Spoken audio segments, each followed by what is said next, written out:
Hello everyone and welcome to another update for Elysian Eclipse. We are on version 0.1.3 and there are quite a few new things to show today. As always, if you'd like to get your hands on the latest version of Elysian Eclipse, you may do so via Walsman's Patreon for $18 or plus, and you'll get the latest version every month for every month that you are subscribed, which is a wonderful way to help fund the development and to ultimately maybe make this game free when it is done. Now with that said, time to move on to the new features. So I'm going to begin light and quite simply hit escape.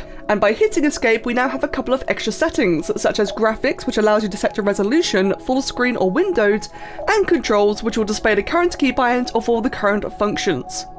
And additionally, the archive now has icons and counters, so you can now differentiate your creatures from your cells, and it also have a counter to the left hand side here, which you can now filter as well. And you may notice these three down here, Blob, Gotha and Wooblaw, these are basically the equivalent of Max's creations. These are the developer creations and they're now bound into the game, and these will exist in every person's version of Elysian Eclipse. Now what's especially cool about this feature is that Wasmus has expressed the desire to possibly give these some unique AI and animations. Something different to the rest of the creatures in the game that you may come across, whether your own or other players. And this is really cool because it'll make them stand out more, and it'll probably just bring a bit more life into the game to have some special variety and something just, you know, new and different.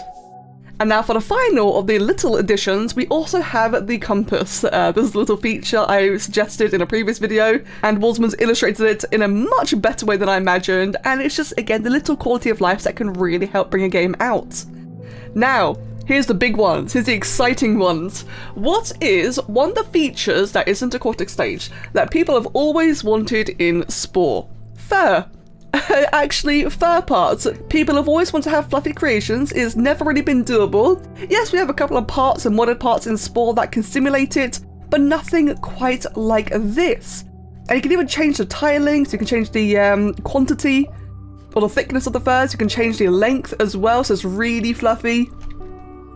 And you can literally change the thickness, as you can see here, make it bigger and smaller. It's wonderful. It's such a cool little addition.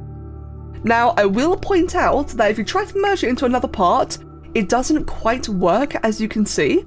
So it doesn't quite have that nice, seamless merging that other parts do. But thankfully, that is where the strand settings really come in handy, because it just gives you a bit more control to like really nitpick it and, you know, precisely get the kind of effect that you are after. Now, that isn't the only new exciting part. We'll put that one to a side over here. We do also have the alloy, which is another base part, and it's got a bit more of a metallic structure to it, so we go ahead and compare that to the membrane and to the skin. See how they all merge as well together like that, but you can just see it's got like a much different, more shinier texture, but not quite as shiny as a membrane. Again, hence the name alloy. And then we have one more, we have the luminescent skin. It actually glows. So I don't really know if it's going to be just like a simple ambient glow on the creature, or if it's actually going to have an impact on the environment and other creatures. I really don't know just yet, but seeing a lot of the ideas that Wasmus has for Elysian Eclipse in general, it would not surprise me if he did give the luminescence a bit of an extra feature, but don't count on it. He's got so much to work with already, you know, one step at a time. But again, it's a really cool new feature. Now there's a little bit more to show off as well, as we have our first utility, combat and locomotion parts as well. In addition to a new sensory organ, the protrusion eye is a brand new eye part which extends further away from the base of the creature, as you can see here. We also have access to some utility organs such as the vacuole and the mitochondrion, which I'm sure many of you love. So the vacuole, which I hope I'm pronouncing correctly, it's an organelle to store certain enzymes and engulfed objects, and as you can see, it actually has a bit of an indentation into the body of the creature. Now, this is more of a cell stage one, so I'm probably displaying in the wrong editor. But as you can see, if we try and like get like a bit of a fake 2D angle here, it looks great. I love the indentation, but if that makes you uncomfortable, don't you worry. Disable cutouts is a feature, which also just gives you a bit more control into the detailing as well. And then the mitochondrion, the powerhouse of the cell, slowly turns nutrition into energy. Once again, the same kind of placement, the same kind of feature, aesthetic. It's really, really cool and interesting. And again, don't you worry, disable cutouts. What about that merge part? Oh, you can make it deform like really dramatically as well. And of course, we've got all the different global settings. I feel like it's really expanded the global settings, the scaling. Oh, that's fantastic. That's really, really good. Rotations apply as well, so you can make it really tiny and just kind of jet in like that, or make it really massive, or just not cut out at all, like this, which is really quite interesting. And I'm glad he gave it the cell membrane texture. I know it makes sense with it, you know, being cell parts, but it just looks a bit nicer in my opinion. Now for combat, we also have the spike, the good old classic from Spore itself. Pierces the flesh of foes and retracts afterwards. Oh, it retracts, interesting. Well, I don't believe I can show you any animations here yet, perhaps when we save the creation and check in the archive. But in terms of here, no animations, however, that is a pretty cool looking spike. I know it's just a sharp object, but compared to the spikes in the cell editor in Spore, this one just looks a bit more, you know, like it will actually do some damage and not a weird blunt object. And of course, all the scaling modifications exist as per usual. So you got maximum, oh god, that is quite the needle right there. So you got maximum customization. Oh wow, that's actually really huge. Yeah, he definitely has changed the scaling. I like it a lot. Now for the next combat part, we have the Splitter, which ejects a single projectile at high speed, which has a very interesting tube-like texture with a bit of a purple tint to it. Once again, I can't really show the function, but it's again really cool to see that these parts are in place. It's the building blocks to actually create, you know, the combat, utility, actual, you know, things in the creature and cell stages. For aquatic locomotion, he's actually redesigned the idle model of the flagellum. So whereas before it had a bit of a curvature, now it is quite straight. Unless I'm misremembering, but at the very least, I know that the icon itself has definitely been redesigned.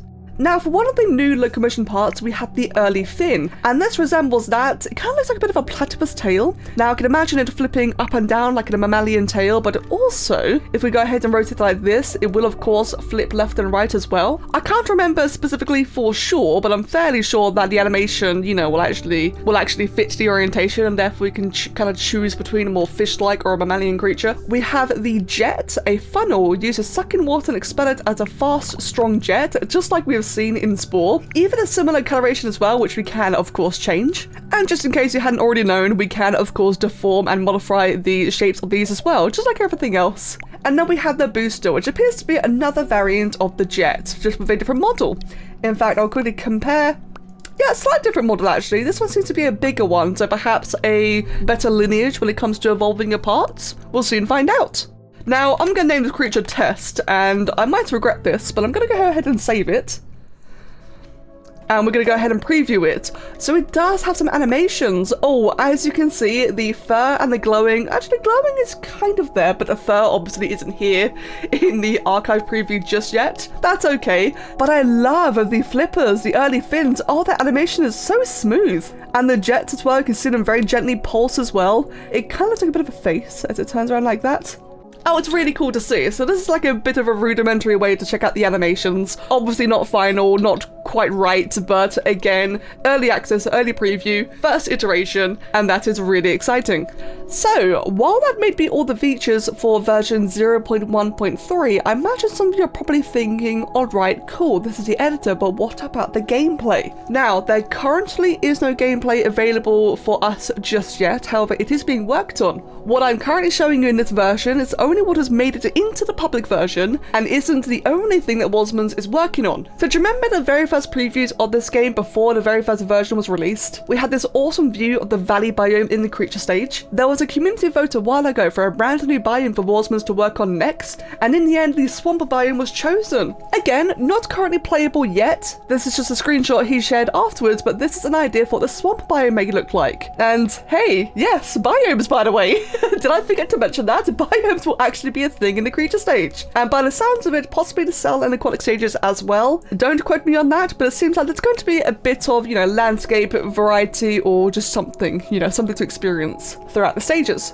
And I just love the look of the swamp so far. I love how alien it is. It really gives me Eternal Cylinder vibes in the best way. I like how he's kept it colourful, because it does just feel more alien and quite a bit whimsical as well, actually. Now, I do imagine some of the textures are indeed a work in progress, but once again, it's just cool to see the beginning of this. Now, looks aren't everything. There is one more little feature that I want to sneak in today, and that is the cell leveling system.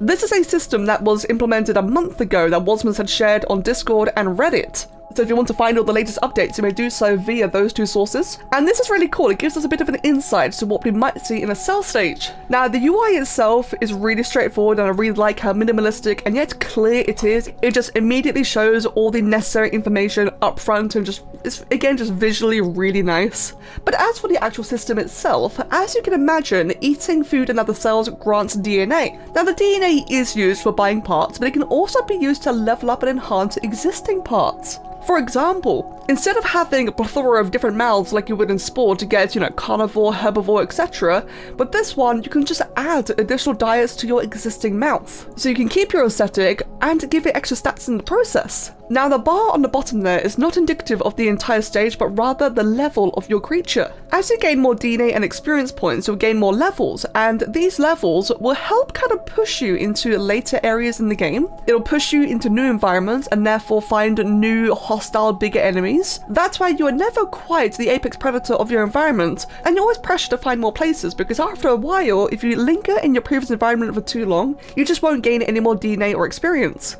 And this is something I personally really like, because in the cell stage in Spore, you're kind of just hovering there in the same area forever, basically. You grow, but you're still in the same spot. Whereas in this one, it sounds like that it might have a bit of exploring, but at the very least, it will have just a bit of progression. The maximum level is aimed to be 20, and it will grant you 100 DNA points. And Walsman's goal is that in later stages, you can level different skills like hunting and gathering, instead of being limited to a single progression system, for more gameplay variety. And let me tell you, I really cannot wait to see what that looks like. If this is the beginning of the gameplay, the cell leveling system alone, this is our first look. I'm really excited to see what he's got in mind for the rest. And like I mentioned earlier, it's really cool to see that he's working on these functions in the background, while we get to experience and enjoy the editors, which of course was such a fundamental part of Spore, and it's great to see that he is carefully balancing both of these features and updating them both all together. Now the next thing that I would really like to see is rigging and animation, and I believe he said he's working on that very soon, perhaps even next, we'll see, obviously no rush.